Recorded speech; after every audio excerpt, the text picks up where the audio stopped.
తీయాలి. వార్డెన్కి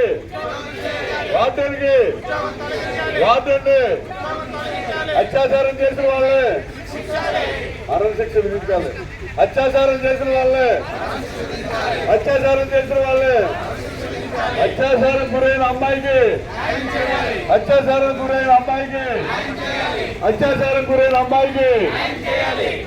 జై కాంగ్రెస్,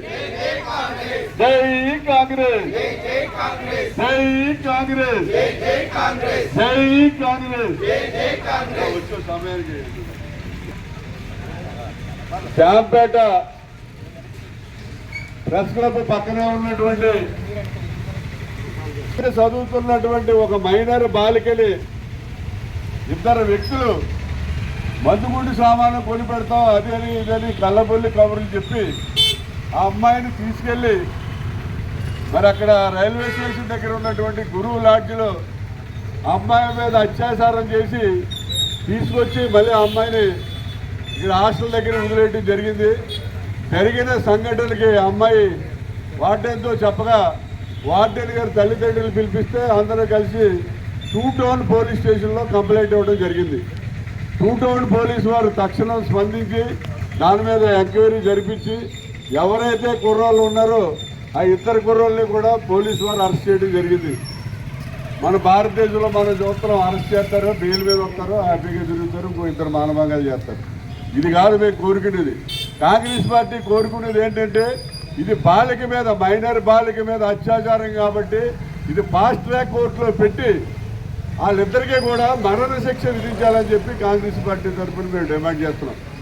అదేవిధంగా సాయంత్రం 5:30, 6 టైంలో మరి వార్డెన్ ఏ రకంగా పర్మిషన్ ఇచ్చిందో మనకు అర్థం కావట్లేదు. కాబట్టి ఆ వార్డెన్ గారి మీద వెంటనే ఉద్యోగం నుంచి తొలగించాలని చెప్పి కూడా కాంగ్రెస్ పార్టీ నుంచి డిమాండ్ చేస్తున్నాం. ఈవేళ ఎక్కడ చూసినా కూడా మైనర్ మీద, బాలికల మీద అత్యాచారాలు ఎక్కువైపోయినాయి. దానికి కారణం ఏంటంటే ఈ ప్రభుత్వం వారు గంజాయిని అరికట్టట్లేదు.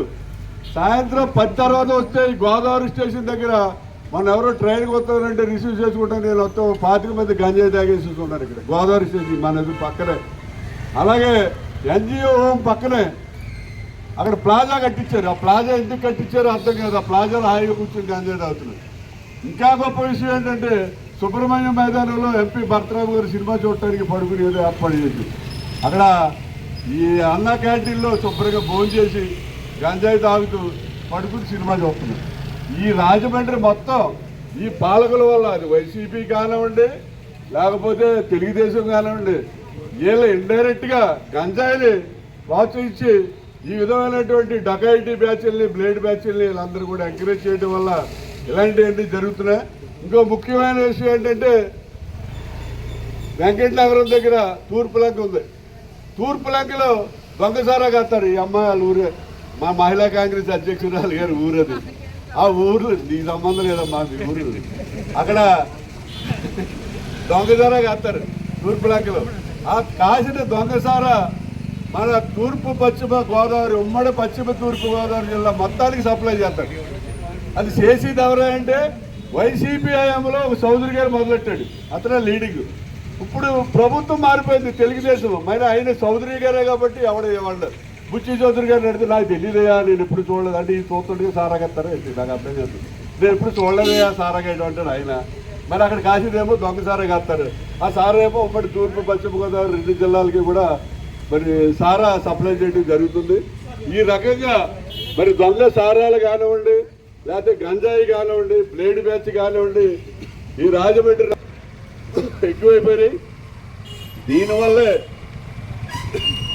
ఈవేళ రాజమండ్రిలో ఇటువంటి అసంఘటితమైనటువంటి కార్యక్రమాలు జరుగుతున్నాయి. ముఖ్యంగా మరి ఆడపిల్లల గురించి కూడా చెప్పాలి. ఎందుకంటే నేను ఒక ఆడపిల్లల కాలేజీ రన్ చేస్తున్నా కాబట్టి పిల్లలు కూడా చెబితే ఇట్లేదండి.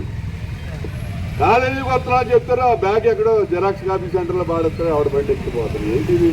తల్లిదండ్రులు కూడా కంట్రోల్ చేయడం మానేశారు. పూర్వం వాళ్ళ అమ్మాయి ఎవరితోటన్నా కలిసి సినిమాకి వెళ్ళిందని కంప్లైంట్ ఇస్తే చిన్న కొడుచు వీళ్ళ అమ్మాయిని ఎవరు కొట్టలేదు. ఏం చేస్తారంటే మా మాట ఎట్లేదంటే అంటారు తల్లిదండ్రులు తీసి చెప్తే. అలాగే పిల్లలు కూడా జాగ్రత్తగా ఉండాలి. అమ్మ మీకు ఉద్యోగం వచ్చి ఆర్థికంగా ఆర్థికంగా స్థిరపడే వరకు కూడా మీరు ప్రేమ జోలికి పోకండి.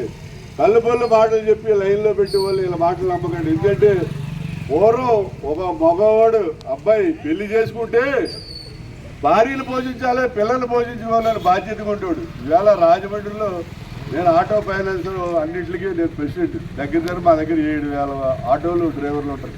ఆడు ఏం చేస్తాడంటే రోజుకి ఆడికి ఒక 800 రూపాయలు వస్తుంది. పొద్దున్న సాయంత్రం తాగితే ఒక 300-400 రూపాయలు ఆటోలకి ఫైనాన్స్ కట్టేస్తాడు.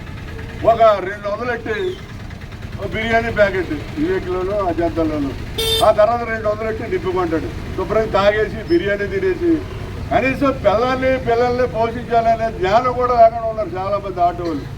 మరి వాళ్ళు ఆ పద్ధతిలో ఉంటే ఇవాళ పాపం ఆటో డ్రైవర్లు భార్యలే వాళ్ళ కుటుంబాలని పోషించుకుని అక్కడెక్కడ పనిచేసి చేస్తున్నారు.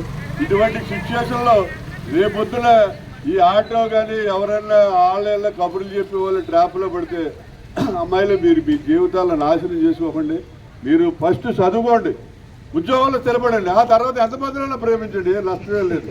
కానీ మాత్రం ఉద్యోగంలో ఆర్థికంగా స్థిరపడే వరకు మాత్రం ఎవరిని ప్రేమించొద్దు. మగపిల్లలందరూ కూడా ఎదవలే. నేను చెప్తున్నాను కదా, డైరెక్ట్గా చెప్తున్నాను, మగపిల్లలందరూ ఎదవాలి. ఎవరినే నమ్మకండి, ప్రేమలో పడకండి.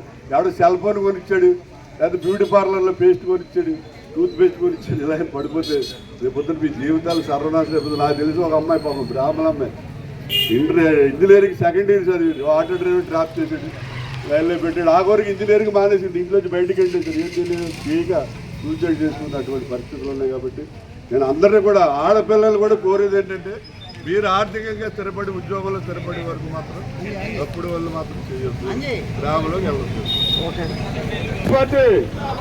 అత్యాచారం జరిగిన అమ్మాయికి